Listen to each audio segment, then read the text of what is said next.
There's something you need to know. Someone has betrayed me. Varys. He knows the truth about John. He does. Dany's an incredibly strong person. She's also someone who has had really close friendships and close advisors for her entire run of the show. You look at those people who have been closest to her for such a long time, and almost all of them have either turned on her or died, and she's very much alone. And that's a dangerous thing for someone who's got so much power, to feel that isolated. So at the very time when she needs guidance and those kind of close friendships and advice the most, everyone's gone.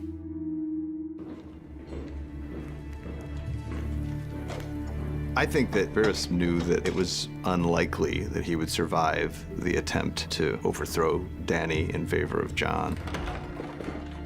And he also knew that ethically, in his mind, had no choice but to try to do that anyway. It was me.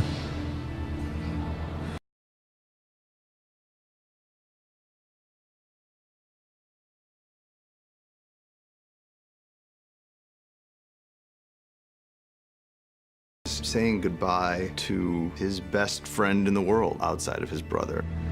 Dracarys.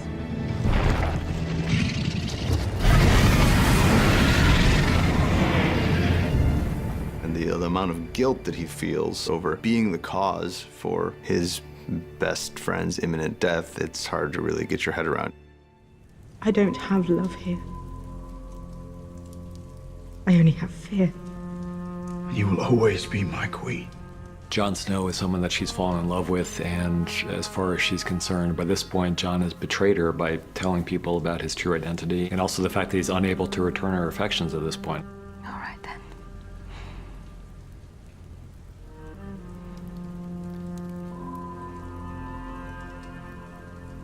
Let it be fear. I think that when she says, "let it be fear," she's resigning herself to the fact that she may have to get things done in a way that isn't pleasant, and she may have to get things done in a way that is horrible to lots of people. Mercy is our strength. Our mercy towards future generations. He will never again be held hostage by a tyrant. She chose violence. A Targaryen choosing violence is a pretty terrifying thing.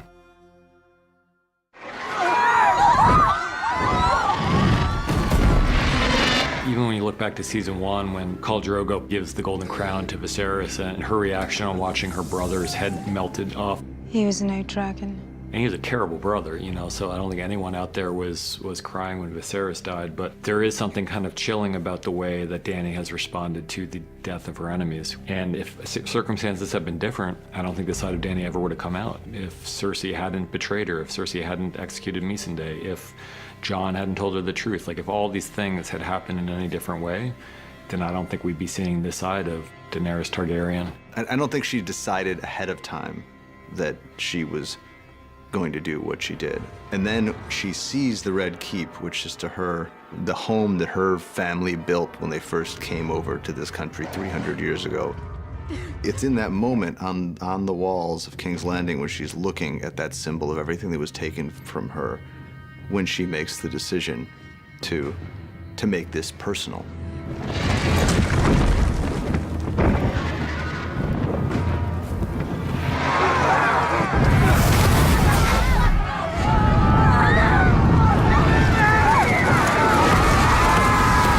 We wanted her to be just death from above, as seen from the perspective of the people who are on the business end of that dragon. In most large stories like this, it seems like there's a tendency to focus on the heroic figures and not pay much attention to the people who may be suffering from the repercussions of the decisions made by those heroic people. And we really wanted to keep our perspective and our sympathies on the ground at this moment, because those are the people who are really paying the price for the decisions that she's making.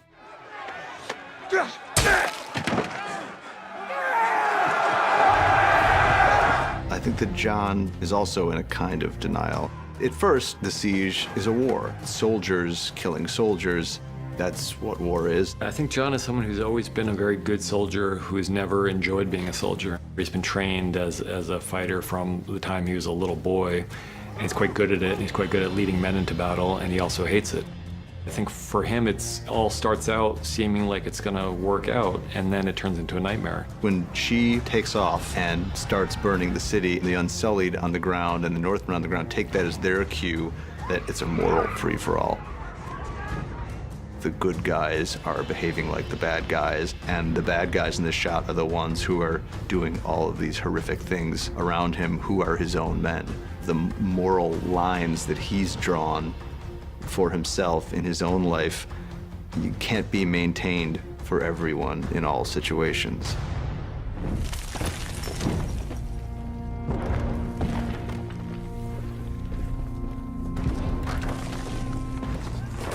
Go home, go.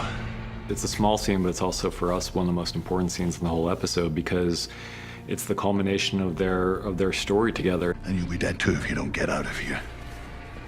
I'm going to kill her. The road to vengeance always ends in one place, which is what the Hound is saying to her here. I've made my choice a long time ago, and this could only end in one possible way for me. But for you, you have so many other options. Look at me! You want to be like me? The Hound has genuinely come to have affection for Arya. I think he loves her as much as he's capable of loving someone. And he knows that if she comes with him at this point, she's not going to make it out of there. Sandor. Thank you.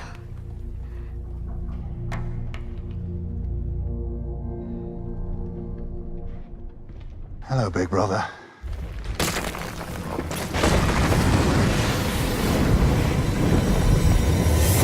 We've always wanted to see these two face off again, and they finally did. It struck us that it would be kind of apocalyptically beautiful to see them fighting on this stairway to nowhere, with the sky in the background and the dragon flying by and the flames everywhere.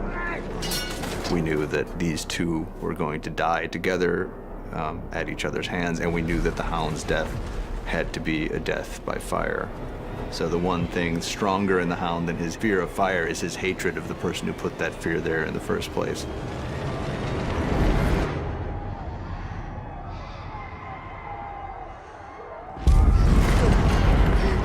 Feels like you needed a perspective to carry you through this horror, like you need a Virgil to take you through the hell that Dany's building. The reason we decided to follow Arya out of King's Landing and to see the fall of King's Landing through her eyes is something that we talked about with an earlier episode. You just care a lot more when you're with a character that you care about. So if we saw a lot of extras running around on fire and buildings falling apart, it might have been visually interesting, but it wouldn't have had much of an emotional impact. But when you're there on the ground with Arya, who's one of the people we care the most about, then everything takes on that much more of an edge. We knew that the Hound would be convincing her to part ways with him and to not go to her death. And once she decides she needs to get out of the city, she's in the worst possible place you can be. So she's got to get from that central point all the way outside the walls of the city. It's the longest, hardest journey anybody has to make in the entire episode.